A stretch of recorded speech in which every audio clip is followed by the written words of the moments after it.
Почитувани, откако не успеа да го заташка, МВР го потврди скандалот со пиштолџијата кој СДСМ и медиумите го обелоденија. Откако цел ден молчеа на денот на настанот, МВР вечерта мораше да информира за него, што укажува на јасна интенција истиот да се сокрие. Притисната во зид, ВМРО ДПМН побара одговорност од извршителот, но не и од нарачателот. Тошковски удира по самарот и го штити својот коалициски партнер Африм Гаши на сметка на неказнивост, самоволие и непочитување на македонските закони. За целосно расчистување на скандалот мора да има одговорност за коалицискиот партнер на Мицкоски Африм Гаши.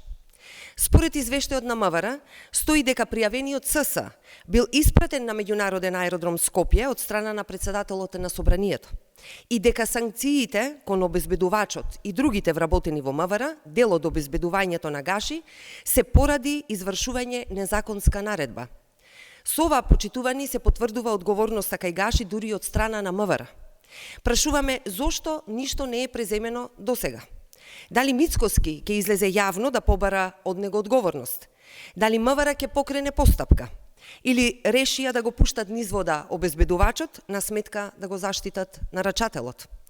Бараме итно Мицкоски да го смени Гаши од председател на Собранието, зашто СДСМ ќе му даде поддршка. Го повикуваме обвинителството да покрене постапка, а Мицкоски да излезе во јавноста и да побара од Гаши политичка одговорност. Почитувани, овој случај не може да се смета за затворен, се додека сите инволвирани во него не понесат одговорност. Институциите се должни итно да започнат постапки. На Мицкоски му порачуваме, наместо да се нуди да биде експерт на VIP личности на Скопскиот аеродром, да обезбеди почитување на правото кое не го вади од уста. Нека го доведе Гаши до одговорност за случајот. Само толку. Ви благодарам.